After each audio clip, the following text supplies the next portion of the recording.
You're watching Euronews Now. I'm Takumbo Salako with your top stories. Summit talks to set things straight. France says Joe Biden and Vladimir Putin have agreed in principle to discuss how to avoid a war in Ukraine. The UK Prime Minister Boris Johnson is expected to lift all COVID protection measures in England a day after the Queen tests positive.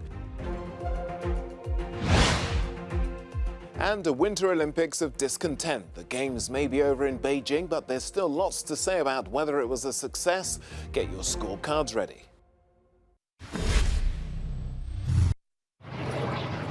The decision by Russia and Belarus to extend joint military drills, which were supposed to end on Sunday, have raised fears that Moscow could be moving closer to launching an invasion of Ukraine.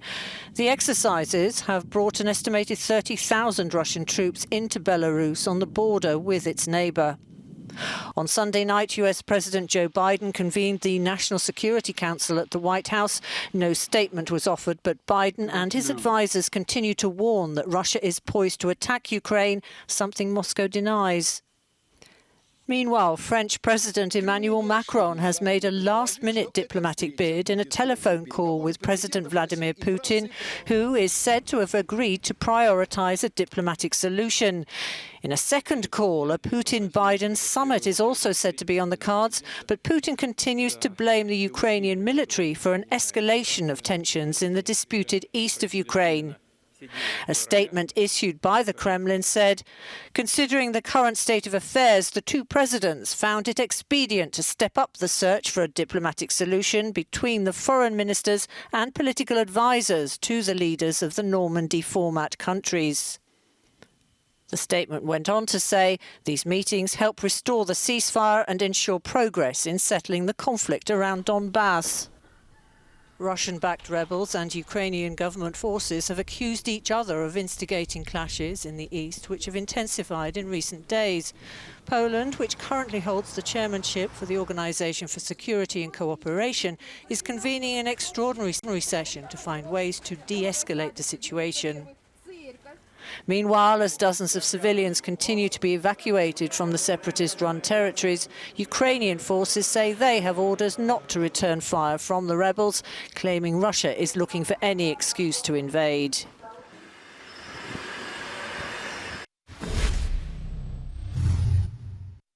Vladimir Putin and Joe Biden accepted the proposal of French President Emmanuel Macron to hold a summit on security and strategic stability in Europe, according to the Élysée Palace.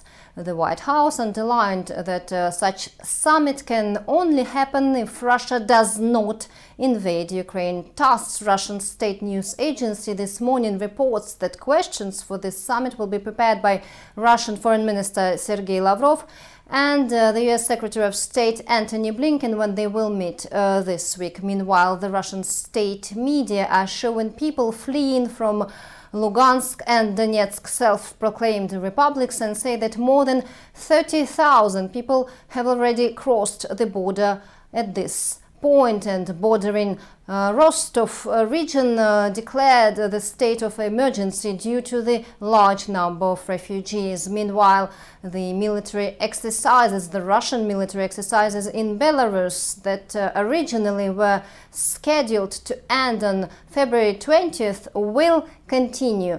Minsk explains this decision by the increase in tensions along the Ukraine border. Galina Polonskaya, Euronews from Sochi.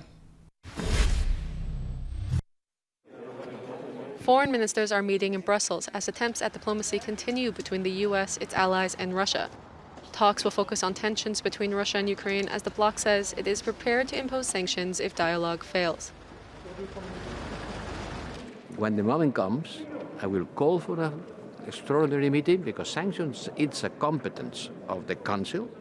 I want to repeat it because it's important to know who decides what in these institutions.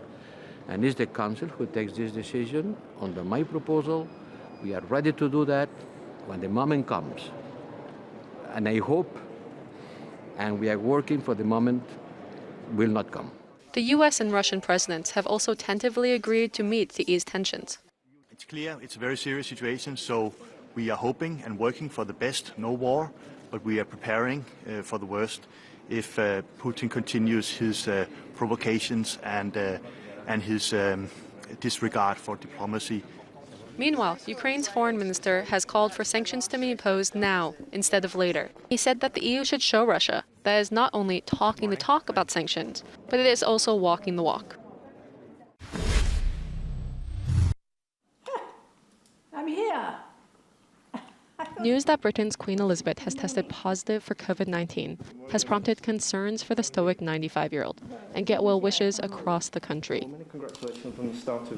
The much-respected monarch, who has been fully vaccinated, is said to be experiencing mild cold-like symptoms, but is expected to continue with light duties at Windsor Castle.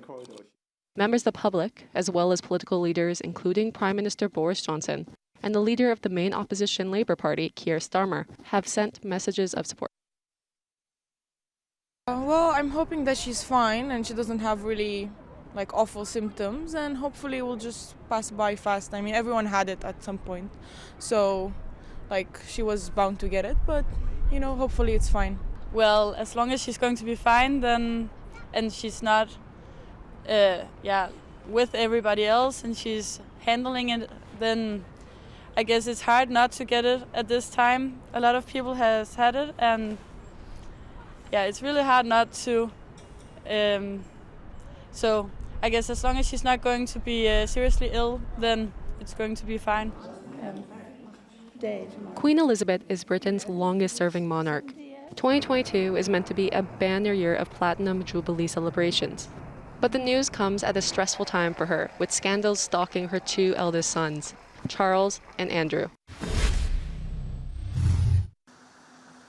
As the world reacts to the Queen testing positive, UK Prime Minister Boris Johnson is expected to announce the end of all remaining COVID-19 restrictions. Britain is to become the first major European country to allow people who are infected to freely use shops, public transport and go to work, as Tig Enright reports from London. Today in England, we're learning about the beginning of the end of pandemic restrictions. Prime Minister Boris Johnson is announcing a Living with COVID plan, which, among other things, will end the legal requirement to self-isolate if you test positive. So people who know they have the virus can choose whether to stay at home and away from others. The government says we can now rely on vaccines, testing and new treatments to keep people safe. But free-of-charge testing will also come to an end.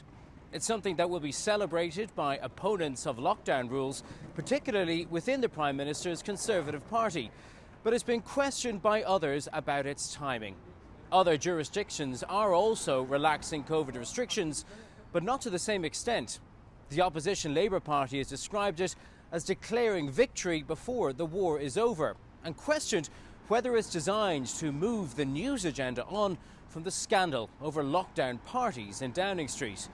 The British Medical Association has described it as premature, not based on current evidence, and warned it could lead to a surge in cases. Tig Enright, Euronews in London.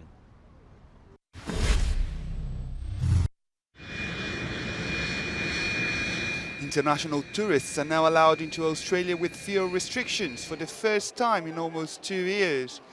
Vaccinated travellers were greeted at Sydney's airport by family members and some waving koalas.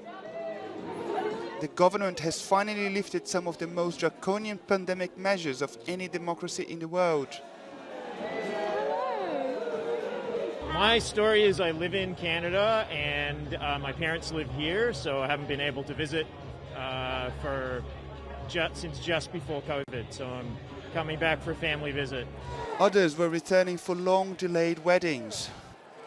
Oh my gosh, how many times have we tried this? So many times, and the fact that you guys opened up just in time, literally 3 days before the wedding, is unbelievable. So the moment it was announced, we booked it, came out here, and it's just unbelievably, it's surreal. I don't know, I'm losing my mind right now. Australia's largest state, that of Western Australia, is finally set to allow tourists, family visitors and business travellers from the 3rd of March. This year is fast becoming an annus horribilis for Credit Suisse, the scandal-hit private Swiss bank, which is now accused of hoarding several billions of euros in illicit funds. We'll have more on that story after